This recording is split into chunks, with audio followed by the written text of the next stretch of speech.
Now tuning in to Earbud Media. Audio for everyone.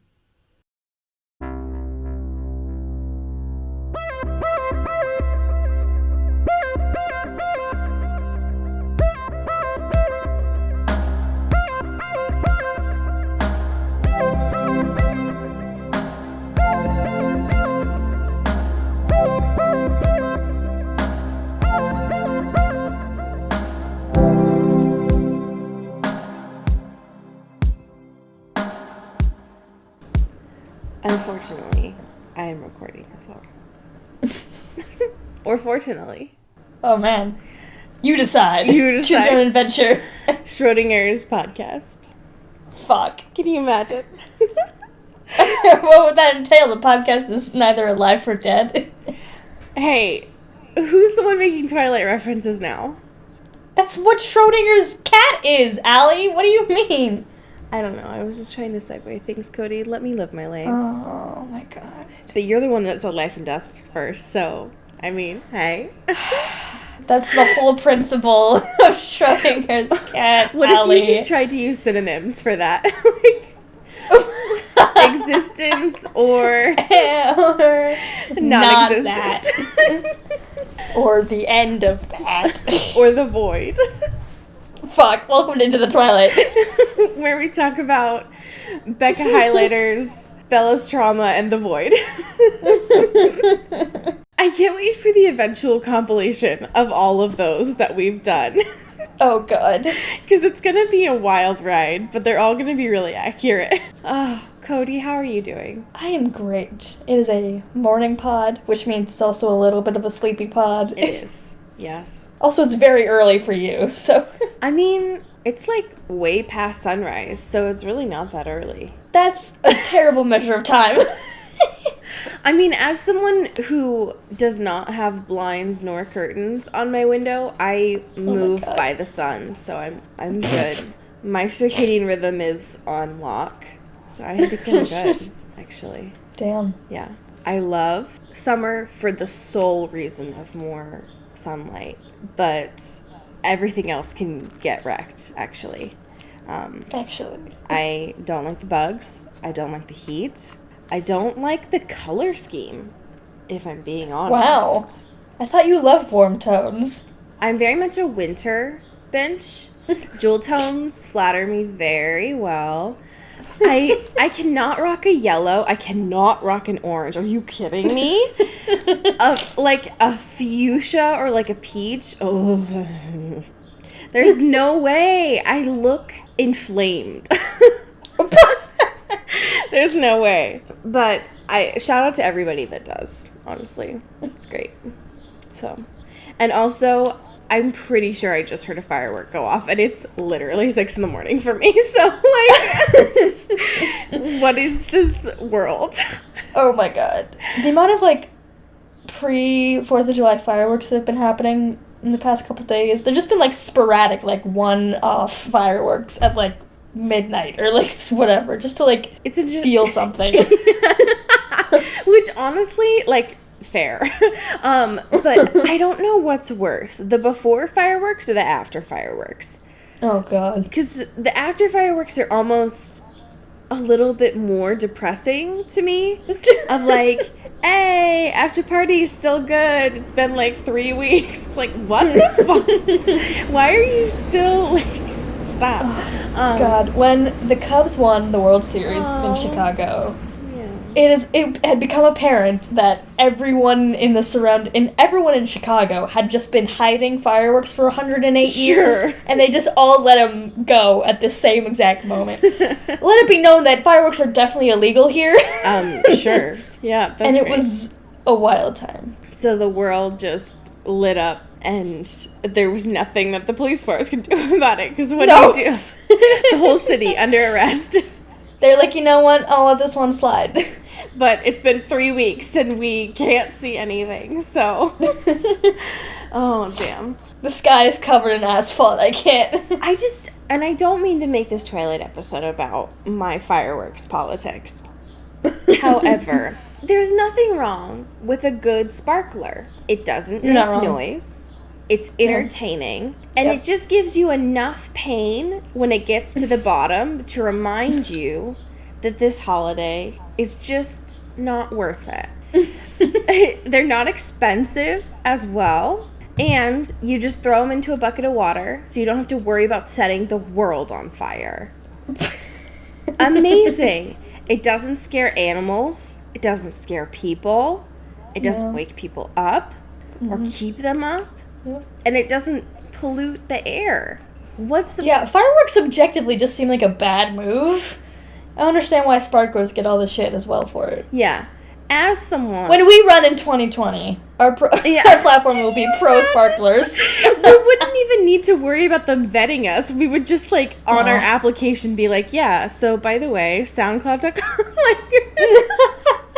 here's our politics. We're very anti controlling relationships and very pro everything else. So here's where we're at, actually. Okay. Anyway, when we potted last... What, like 2 years ago? Yes. When we potted last, it was a different world. So when the pod went up, it was a very different time than when we podcasted. So I tried to predict how VidCon would go. I was so wrong. It was so adorable how wrong I was. In a good way, though. What I did not realize when I would come back was that Anna Kendrick would endorse our buttons. Hey, how does your life go? We are living in a post-fucking Anna Kendrick acknowledging our Get Bit buttons world. Yeah, I still have not washed my right arm. It's great. Love it a lot. It still smells like mango, so that's great. She did not do that. That's me. That's not... There's not... I'm not going to try and give any extra expectations about Anna Kendrick. Anyway, so I meant the Pitch Perfect cast is what I'm trying to say. And in that process, I had a Fuck Mike Newton button on my badge. And I showed Anna Kendrick, and she freaked out and touched my arm and took a picture of it and said that she was going to text Mike Welsh about it. And the rest of the cast was like, what is happening? And it was great and perfect and everything that I could have hoped for. So basically what I'm trying to say is if you want our merch, it's been unofficially endorsed by Anna Kendrick. So... And where can they get that merch, Allie? It's at bit.ly/ITT merch. Yeah, it's also in the show notes. Yes. And on our Twitter. Yes. Get it. Yeah. Accepting PayPal and credit cards, because y'all are annoying. Yeah. And... So who doesn't have PayPal? It's 2017. Anyway, whatever. It's fine. Yes. And it's a quick turnaround. I don't have one of those interesting ads for... posted, so you don't need to expect it here in your announcements, but I do get them turned around really quickly, so all of the proceeds will go to helping our show. I'd really appreciate it if you bought my buttons and bought our buttons, so please. So speaking, and they're just cute. They're cute. They are just objectively good buttons. Yeah. And I enjoy them. The Queen, Maddie Padilla, did that, yes. Did the Lord's work. And I'm very happy. As she always does. Yes. Speaking of the Lord's work, I do think that we should take a moment to rip the fact that it's no longer Gemini season. Damn. R.I.P. I'm lighting my Cancer candle right now as we speak. Yes. And the fact that it's now Cancer season, which for this week is kind of like a week of transition because I'm sorry, is next week your birthday sode? So, yeah, that's very exciting. Yep. So, Cancer season's exciting. Damn. And emotional. Are y'all feeling tender? I bet everybody is. Y'all ready to love? Yeah. Open up. Yeah, when I was at work yesterday, somebody greeted me like a horse and just said, like, whinnied. Which I think is the most Cancer thing I've ever seen. So I basically want this month to go by very fast. That's all I have to say. In our fashion corner, we should talk about the fact that you all are welcome in the fact that Twilight is back with a vengeance and all of your news sources. And Keisu has brought fashion back. It's now existed. She invented fashion. That's what I'm And looks. And looks. All of it. Could you please discuss what I'm trying to talk about, Cody, please? I would, but I have no idea what you're talking about. You don't know about her frosted tips? Are you fucking kidding me? What? She doesn't have hair. How could she have frosted tips? Are you kidding me? I tried to draw this, but I don't want to scare people. Are you kidding? Okay. Pause. I don't. Hold on. I'm looking for it right now. I don't understand. So here's the thing. So, bitch! There we go. There. Bitch. Okay, so these aren't frosted tips. She just had a bleach blonde fucking, like, shaved head, basically, and it's grown out, like, a second, and now she has, like, darker hair, because that's how hair works. But yes. Yeah, but all of the articles are calling it frosted tips. They're making a comeback now. Oh, no. Like, there was a Pop Sugar article posted, like, yesterday, where the article title was literally, Kristen Stewart's new frosted tips will have you singing, quote, I want to have it that way. So they got it wrong. Like, it's I want it that way. So rude. First of all, Pop Sugar. I want to have it that way. It's literally... I must have it that way. I'm sorry. I it will be mine. It that way. Yeah, so frosted tips are making a comeback, which means screw all of you. I'm changing my Halloween costume to Xenon. Fuck. That's a good idea, actually.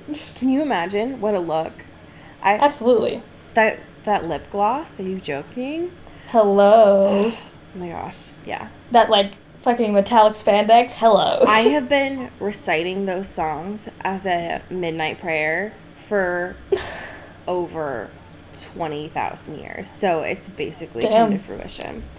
Anyway, Kristen Stewart is amazing, and you all are welcome, is what I'm trying to say. We got 2 questions. They're both about Edward.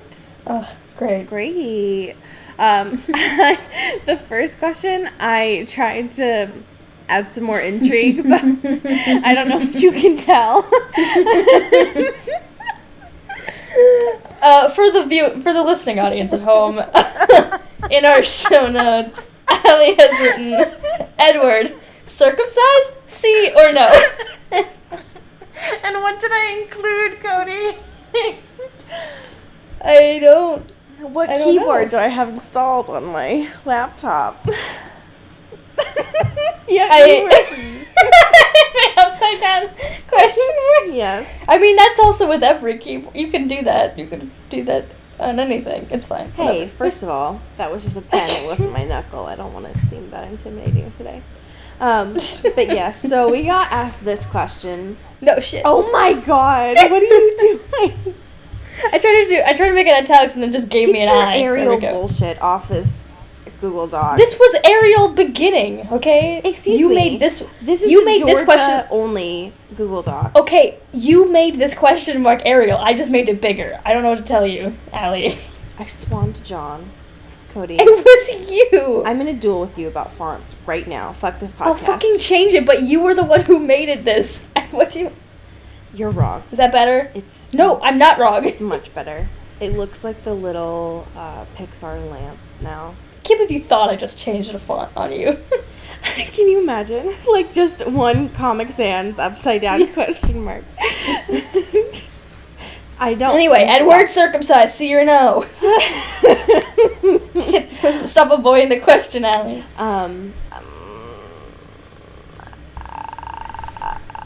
There's no way, right? There's no way, right? He was born in, like, fucking a billion years ago. There's no way. Right? The only reason... Okay, like, modern circumcision that's not, like, with, like, in terms of Judaism, is very new. Like, in the past 50 years. Right. So there's no way he's circumcised. There's no way. There's no way. Plus, there's no way. Like... Unless Edward is Jewish, which would be awesome, but I don't think he is. I don't think so. In this Christian novel... Yeah. Can you imagine? All of these Greek references have been, like, different. No, I don't think so. Yeah, there's no way. There's no way. Plus, I'm not personally, like, a supporter of circumcision. Yeah, it's an interesting okay. thing. Anyway, the other one is he faster than the Flash? See, I don't know anything about The Flash. Okay, good, because I don't either. So, I'm going to say no. Even though that's probably wrong, just because intrigue. Can you imagine? Oh my god. What if... Well, because they both... Like, the vampires and the superheroes, what if they exist in the same fucking universe? Can you fucking imagine? That'd be too much. No, but... Bella just needs a fucking break if it was just all, like... Listen. Werewolves and vampires and then fucking superheroes also. Just fucking... God. Here. Give her some normality, please. Here's an idea, though. Diana Prince, Rosalie Hale, Esme Cullen, all out for brunch. I mean, that's a mood. That is the fucking mood of the century. I'm voguing right now because I am struggling to comprehend how much I want this. I want... Who do we have to commission to get this? Okay. That world would be a bad world. That would be a difficult world to survive in. But I want that world. Okay. That's an interesting thought to have. And I'm very intrigued. Also, doesn't that skinny white boy play the Flash? Yeah. I should have said that about... Any superhero ever? No, yes. I should have said that about Edward. Fuck. Also, I don't know if you've seen our paths in the past, like, week, but he has, like, a beard now. Like, he's... Oh, shit. He's a different man. Damn. He's become, like, a Appalachian folk. I don't know where he's been, what he's doing. That's not true. I get our Google alerts. I know exactly what he's doing at all times in the day. But I just, like, literally don't quite understand it. Damn. Yeah. So, I want to talk about Chapter 9. I do, but I also don't. I do want to make it clear, because I have been trying to, like, I listen to, like, bits and pieces of our old podcasts, and then I remember, like, oof, that's my voice. Fuck this. I love this series. I do, genuinely. I wasn't joking when we started this. Like, I love this series, and it will become very, very clear when we get into... Holy shit, what? We have, like... a few books left. That's weird. We technically have like one novel left. Stop. Please stop. That's weird. Anyway, I love this. Eclipse is just like not my favorite one. So just keep that in mind. So chapter 9, Target. It starts off with the first couple sentences. Cute. And then immediately becomes the worst thing. Yes. Which, I mean, are you surprised at this point? Because I'm not.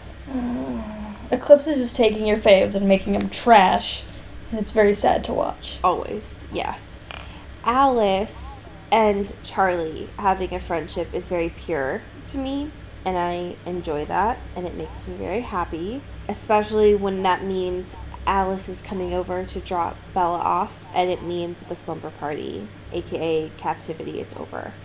That makes me happy. Yep. However, as soon as she comes inside, Charlie's like, hey. Also, Jacob is called. Also about 5,000 times. Similar. We just had this discussion like 2 chapters ago. Yep. However, this time he's like, so sorry. And also, money, please. Like, what if he turned into fucking, like, it became a Parks and Rec thing?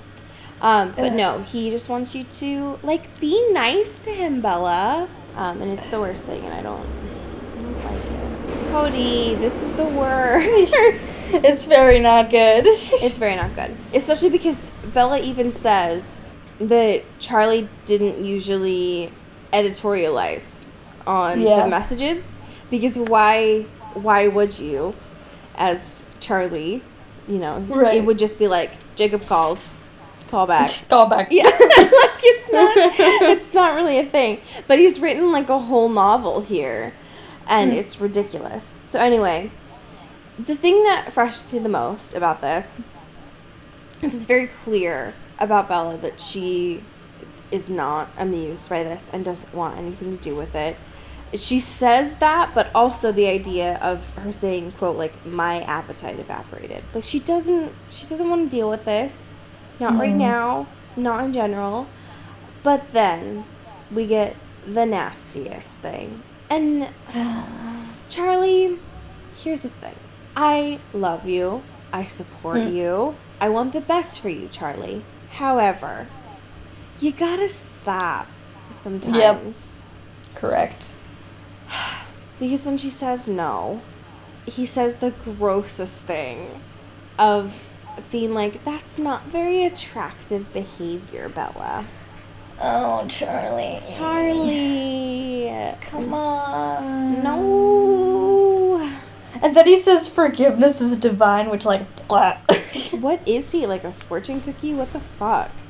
I've never heard any person, like, is he a vampire now? Like, I don't. Damn.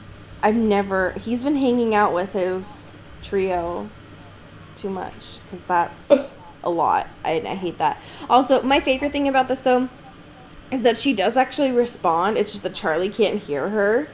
I just love the idea of Bella being like, actually, fuck off and mind your own business, actually. But Charlie just can't hear. Can you imagine if this book just took a turn and she was like, actually, Charlie, no. God, that seems like so much more unfeasible to me than like any of the mystical, magical things that are happening in this book. I know, and that's like Bella so having sad. a sense of self and like standing up for her. That hurts me in so many ways, and it's frustrating. We get roughly about 7 pages of laundry next. Yeah. So remember those like sweet times when we wanted like a shower scene just for Bella to like have a space to think? We of course still don't get. Are you kidding me? No, instead we get Bella staring at her hamper and being like, the fuck? Like,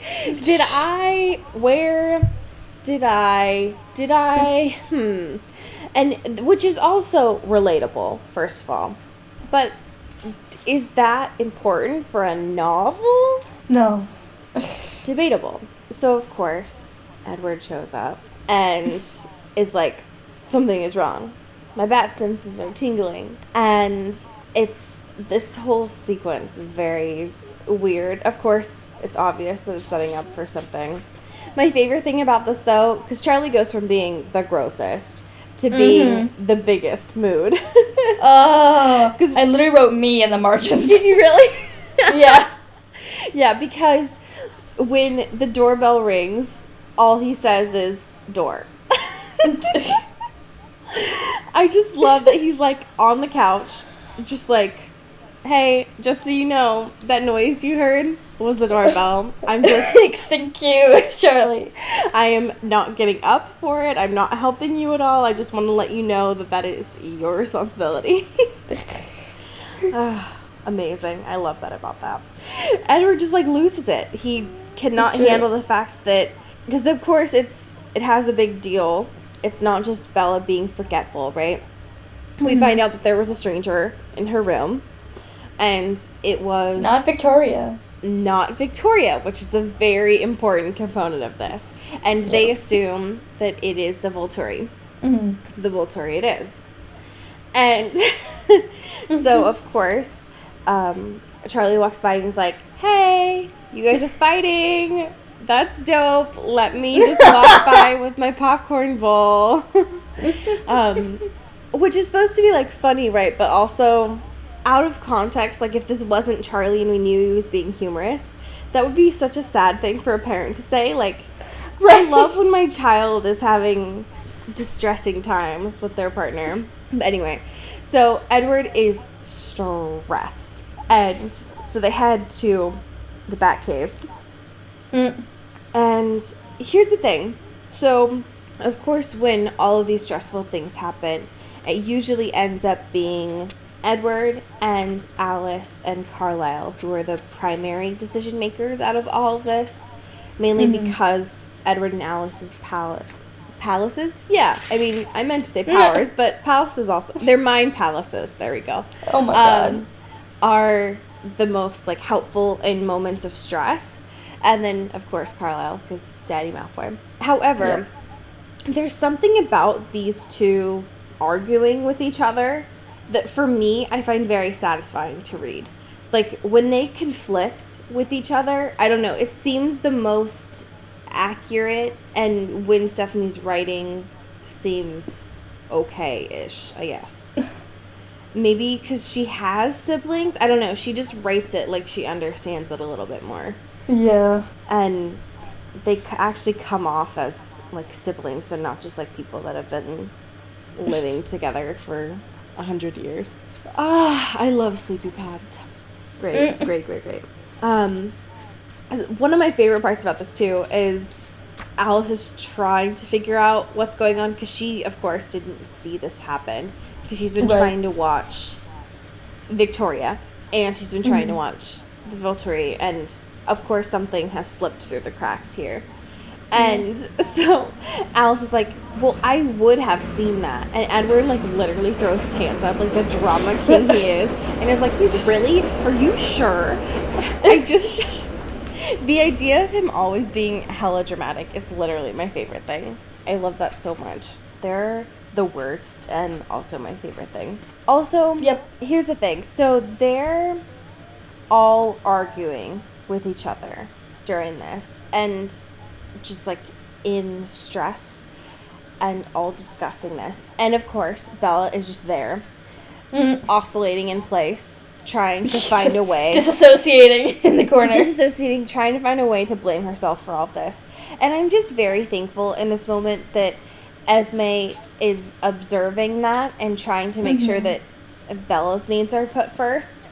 Because, fucking finally, honestly... It's been 3 novels. Yes. So, and somebody's like, hey, let's just check up on Bella and see how her brain's doing. Yes.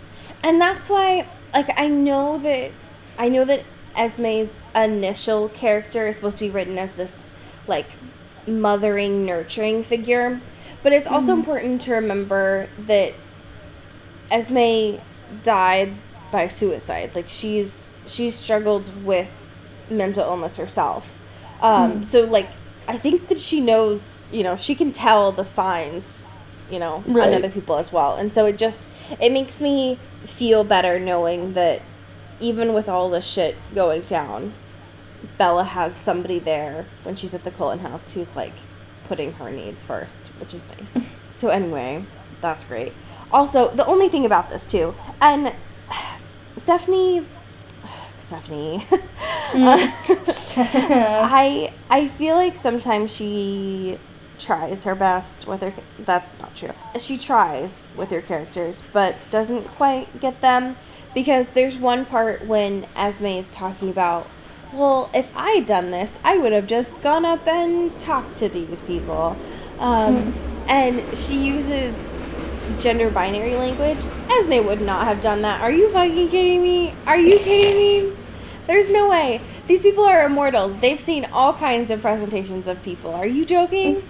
There's no way. Fuck off with that. Stephanie, stop. One of these days, we're going to release just a special. And it's going to seem like it's super important, but it's really just going to be 20 minutes of me just saying Stephanie's name and a whole bunch of explanations. Anyway, they get back, and surprise, surprise, Jacob is called. Wow. Hashtag spawn. Like, oh my god. Well, Bella asks if Charlie's getting paid for all the PR, which he should be. Are you kidding? At this point, absolutely. Yes. We should be getting paid for all the PR. Are you kidding? Oh my god. I'm just saying. Also, I just love the sentence following that of Charlie grumbled incoherently at me until the food cut off his garbled complaint. There's so many GRs happening there that frustrate me and confuse me. So there's a lot. This is definitely a filler chapter, obviously. Yeah. Jesus. When Bella does end up calling Jacob back, it's definitely some gross language, some ableist language, some pleading for servitude language, which is nasty. And then we get the grossest part of this whole chapter, which is the conversation between Edward and Jacob. Yeah. Why would you let this happen? I mean, I didn't do shit. So, Oh my god. That's Stephanie. Would you please do me the honor and explain this?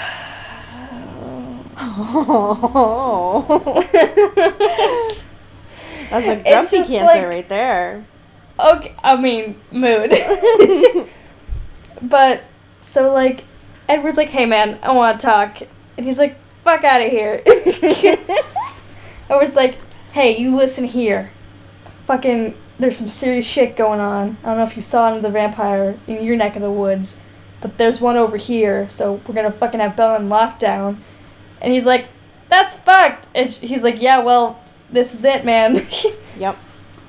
And they try to, like, I mean, we can't hear Jacob's side of the conversation, but you can tell they're kind of, like, going back and forth on, like, what would be best, and, like, what's safer, like, what the wolf should do, and what the vampire should do, and blah, blah, blah, blah, blah. Not asking Bella at all what she wants or where she wants to go, because the majority of the conversation is let's bring Bella up to Port Angeles or whatever. And it's like, this is a lot. It's so much. It just feels so predatory and almost not paternal in the sense of good way, but very, very, like, old-fashioned. I don't know how to properly explain this. Of just, like, you need to ask your father. Like, I don't know. It's nasty, and I don't like it at all. Like, to play devil's advocate, it made, like, a little bit of sense from Edward's perspective, because he's fucking ancient, because it's like, oh, hey, gonna, like, ask your dad for permission, and also, like, this is, like, an exchange of property, But also, from Jacob's, like, come on. You're 12. You know better. Shut up. Stop. You're 12. Yeah. Yeah, I understand, and I do think I want them to be having communication. Mm-hmm. And there's finally some communication here. So, it's a start. Yeah. However, to have Bella in the room and yet not a part of the conversation, I don't know, it just felt gross to me. And I did not like it. So they finally decide, like, oh, yeah, well, we'll just shuttle Bella around, and that way she'll have no alone time, and it will be totes fine. So, great. I love the idea that Stephanie keeps trying to push this tension between the three of them, even though Bella has made it clear herself that there's no contest. No. So that's lovely and amazing. And I don't know how to properly explain this because Sleepy Pod, I guess. But also, she doesn't need to be kept safe, right? Like, yes, literally within this context, right? Victoria wants to snap her neck. But, like, as a human, she's proven that she's okay on her own. Right? Like, she's a human being. She can figure it out. Capable. Yeah, she's capable. She's got it. She deserves people who care about her safety and want to help her. But she doesn't, like, need it. And so it just feels weird that everybody's like, no, you need this. I don't know. It just feels like, can she just have agency for, like, 2 seconds, please? Because that would be lit. Thank you. And the chapter essentially ends there. Thank God. Because Jacob is like, yeah, I'll see you in like 2 seconds. And Bella reminds him that she doesn't want him to do this. And Jacob's like, are you kidding me, Bella? This is the most ridiculous. And then just like, he stops talking because he's on his, like, he's there already, basically. Yeah. So chapter 10. Sent starts off the best way a chapter could. Mood. The best mood to ever have mood. I mean, to ever have mood. When you sent me this photo, I was very happy. because I knew that it was going to be a prominent component. Oh, we should probably explain what it is. You should say. I mean, what if we don't? What if it's just like injury? So, chapter 10, Sent, starts off with the sentence, "It was all very childish." And that's it. That's Eclipse, friends. That's all that you need. That's all you need to know. There's another sentence there. Gross, whatever. But then that paragraph, the first paragraph, ends with, "Weren't we past this kind of immaturity?" The answer is yes. But alas, here we are. So this chapter is gross and interesting, I guess. I don't know. So we finally get a little bit more backstory on wow, hi, I'm 12 years old. On Jake's explanation for why he is barely clothed most of the time, which is nice. I didn't need it. Oh, okay. Well, apparently fuck it all, actually. I like the idea of Jake wearing an anklet. He's like, oh man, like obviously I'm not gonna wear a shirt because I fucking have to carry my clothes around with me, and that's just too much. And so he just wears like the tiniest little shorts and then wraps it all up in his like anklet bracelet situation. Yeah. So it's attached to his ankle when he's running as a wolf. Mm-hmm. It's silly.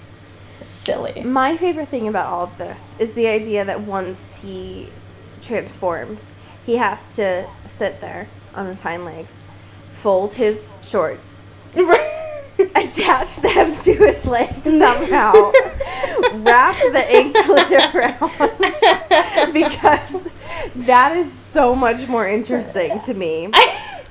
Like, if we had that scene that was in the movie where he, like, fucking turns into a wolf and, like, jumps over Bella or whatever, could you imagine, like, doing that at the same time, but also, like, fucking tripping over, like, his shorts? Like, I don't understand how... When does he take it off, and when does the wolf transformation begin? Are they, like, the same? Or does he have to, like, get naked and then, like, whoosh, he's a wolf? Because, like, if he doesn't, then he'll just, like, Hulk out, and then he'll just rip off his shorts all the time, I think. But, like, there's no way he just gets naked. I don't... So, this will actually be answered in the movie. Fuck. Not this movie, but a movie. Oh, boy. Yeah. Because it's Taylor Lautner. Are you kidding me? Yeah, like, come on. Come on.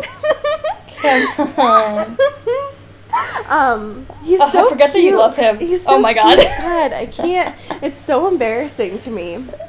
It is embarrassing. Okay, shut up, first of all. Also, this is another thing that we should probably talk about.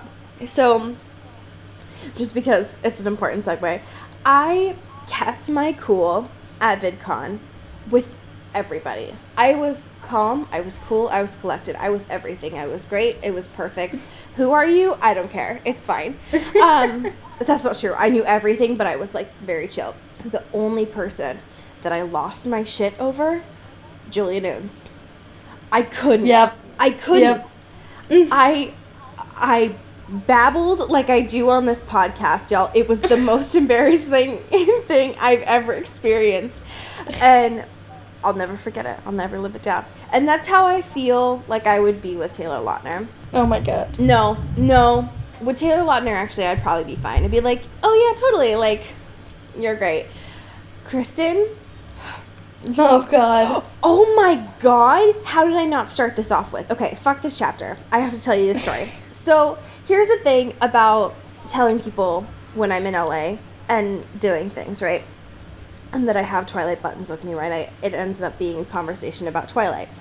Mm-hmm. So, it's the last day, and I'm at Red Robin, and I am with the waiter, and I'm like, yeah, Twilight podcast. And he's like, Twilight. And I was like, oh yeah, Kristen Stewart, all those things. And he's like, do I have a story about Kristen Stewart for you? And I was like, motherfucker, grab a seat, let's chat. Because if this is what this podcast gets me, I want it all. Tell me everything. So apparently, It was like 5 years ago. Which, I mean, when are all these stories going to be fucking relevant? Are you kidding me? Yeah, right. So, he's in the grocery store. And it was basically, apparently, long enough ago that Kristen was still on magazine covers. Okay. And it was in the neighborhood where they went to the same grocery store. Mm-hmm. And she still had long hair, so it's been a while. It's been a minute. It's been a minute. So, he apparently has, like, a kid or something that loved Twilight, which, don't we all? I also have a kid that loves Twilight. It's me. So, anyway, he had, like, apparently seen her a couple of times at the grocery store, because apparently it's, like, the grocery store. It's, like, the Trader Joe's or something that, like, all of the celebrities go to. Because it's, like, not in Hollywood. It's, like, this off. Fucking, LA, who is she? Anyway, so it's this, I don't know, another day, and they go at the same time, and he finally asks her for a photograph, and she flips out, apparently.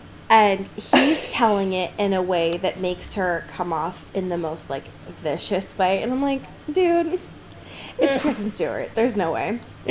So, I'm trying Hi, to... baby? No. Well, and I'm trying to dissect the politics of this, right? Right. So, it's an older man trying to get a photo. She's trying to run errands. You know what I mean? Yeah. And I'm like... just don't... Yeah, there's no way. And also, there's a difference between coming up, having a conversation with someone, and being like, oh yeah, by the way, can I get a photo? Versus like, hey, I'm going to interrupt you trying to debate between Triscuits and Wheat Thins. Can I get a photo? You know what I mean?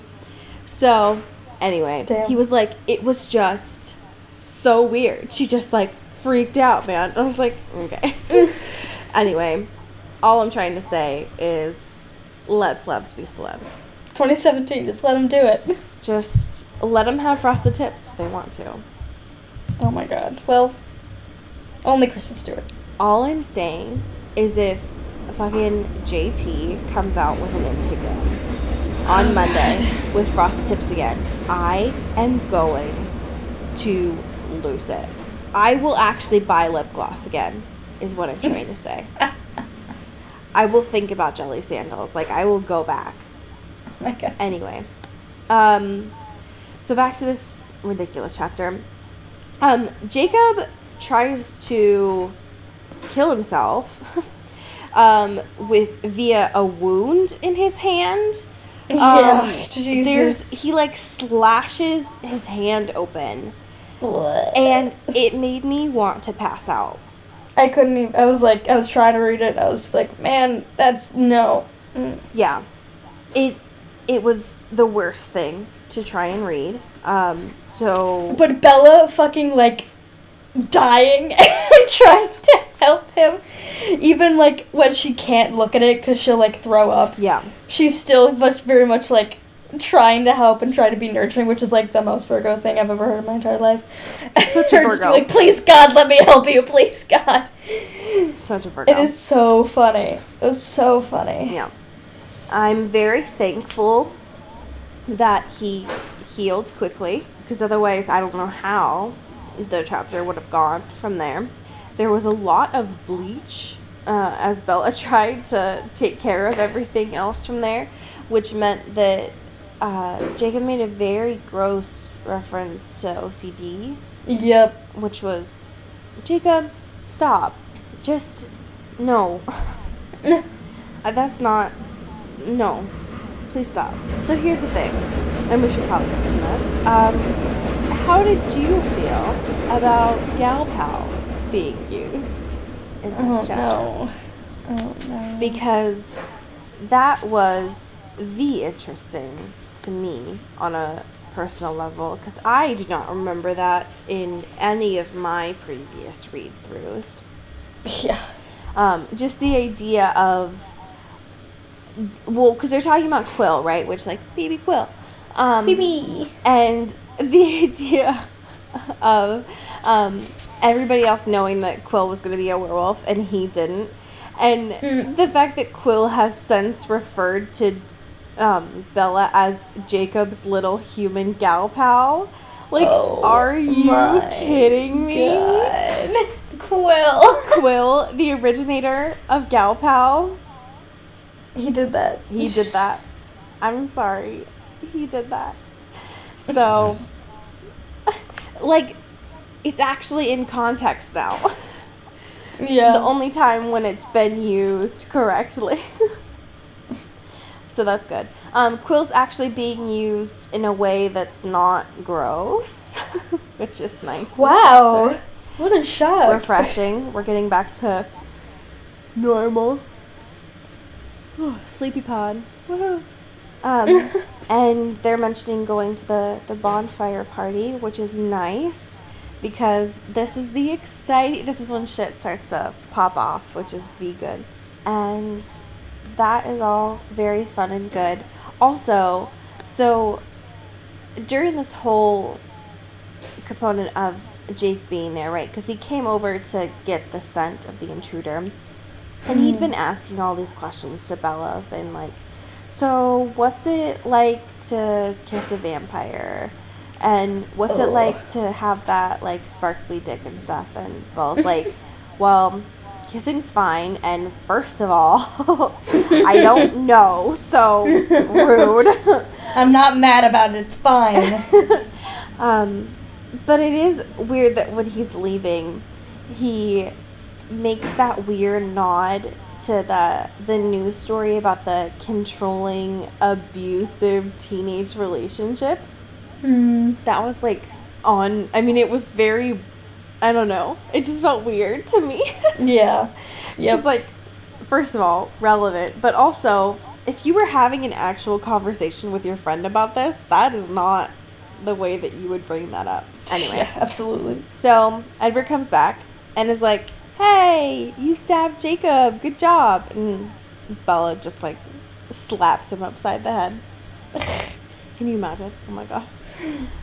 What a world it would be. Anyway, they have this conversation about Dartmouth. And it's the most perplexing conversation that I have ever encountered in my whole life. Because Dartmouth is like, what's up? You're in. And here's what I don't understand.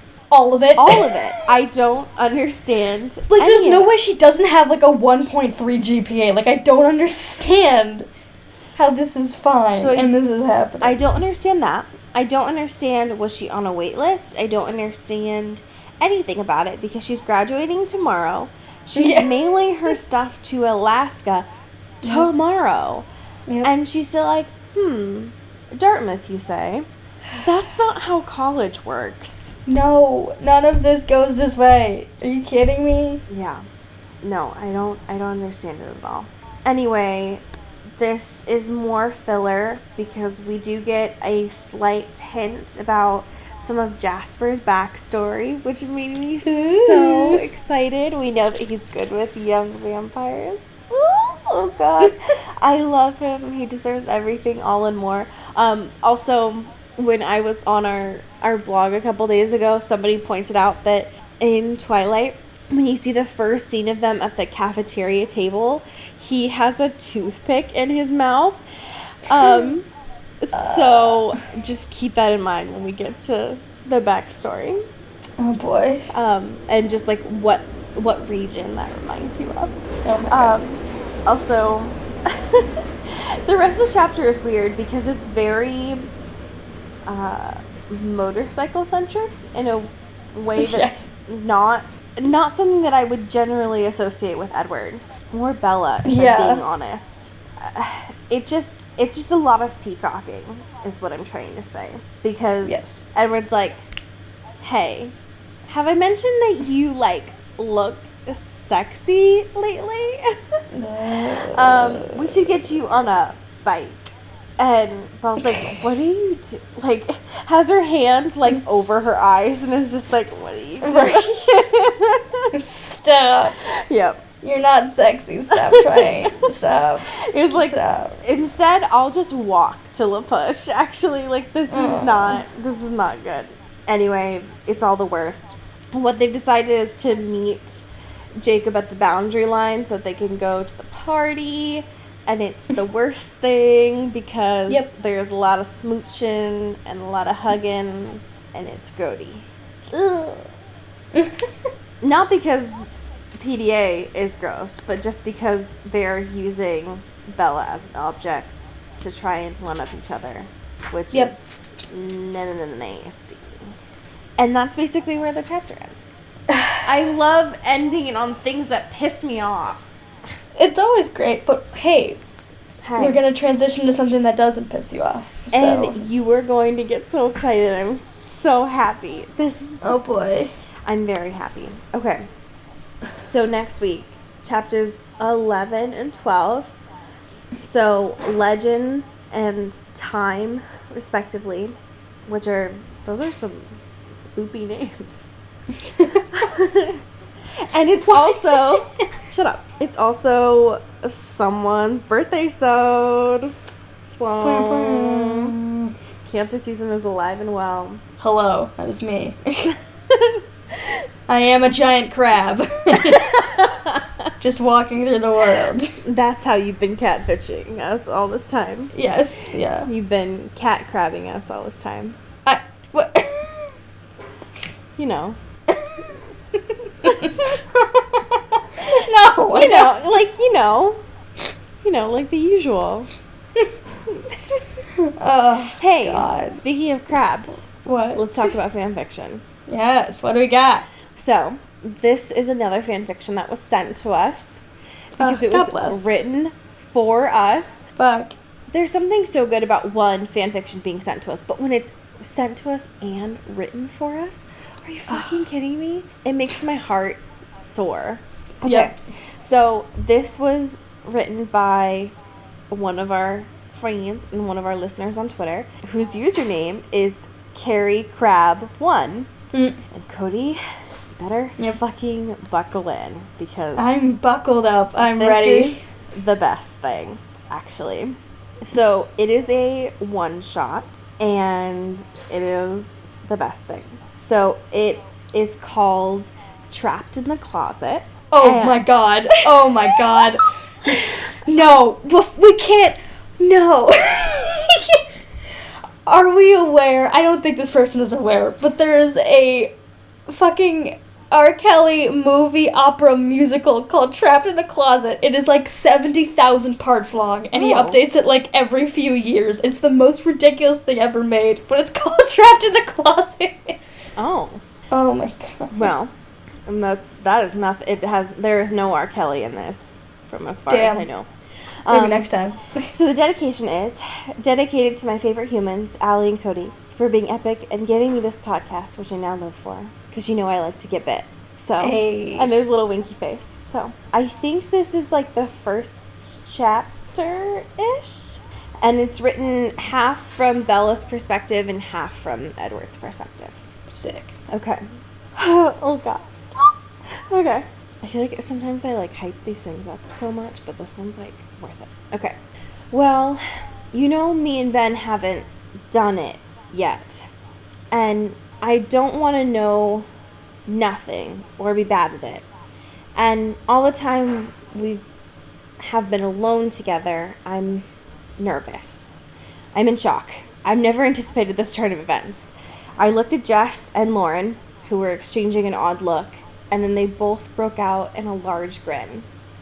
We can help with that, Jessica said seductively, leaning over Lauren's legs and drawing Angela into a deep kiss. Holy shit. Bitch. Holy shit, Edward thought, leaning instinctively closer to the house from atop his perch. He knew Jessica and Lauren had been a secret item for a while now, but he kept it to himself. It was never any of his business, and he knew that if he told Bella, she'd feel the need to free that Newton kid from Jessica's fake affection. Fuck Mike Newton. But now, Jessica's mind turned to Angela, desperate to share her newfound inner self and cross a few items off her pre-graduation bucket list. End scene. This is the best! Yes! Everyone's gay! So... yes. Yes. Holy shit. Oh my god. I just love the idea that both Bella and Edward thought holy shit at the same time. Right. Because it's not necessarily a bad thing. They were just damn. Like, whoa. Their mind just got blown. Like, Yeah. What? You can do that? So,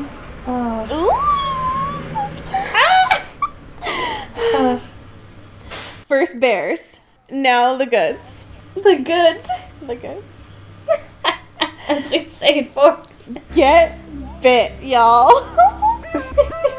This is an Earbud Media production. You can follow us on Twitter at Earbud Media. If you want to pitch a show to the network, you can do so at bit.ly/earbudpitch. And why don't you try listening to one of the other Earbud Media productions like Femme as Fuck or Strange Little People, all of which you can find on our Twitter at Earbud Media. You can follow this show on Twitter at Into the Twilight and pretty much anywhere that you follow things on social media.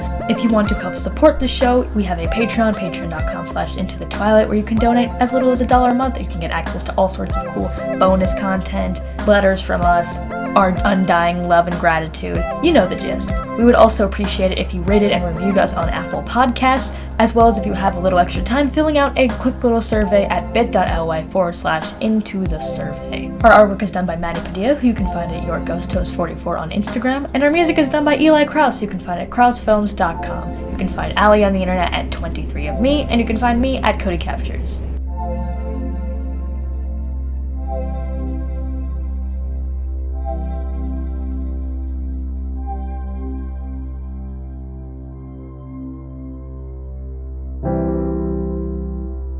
You've been listening to Earbud Media production. Earbud Media, audio for everyone. Hey Dan. Hey, what's up, John? I just wanted to confirm that we were recording Monday. Yes. What are we recording for? Oh, it's our new podcast. Our podcast, the Strange Little People one. Strange right? Little People, yeah. Yeah, the one on Earbud Media Productions. Mm-hmm. You can find it on YouTube. You can listen to it. The one that we update every Wednesday. Every Wednesday, dude. When we have new guests all the time. Sometimes. Most of the time. Yeah, and we talk about current events and stuff. People should listen to it, right? Yeah, it's really cool. I think people would like it. I mean, you don't have to, but I hope you would. Did you put out the ad yet? The flyers? Yeah, I'm doing it right now as we speak. No, you're sitting down. No, this is happening right now as we speak. John, why did my hand just go through you? Oh my god. John. We'll talk about it next week.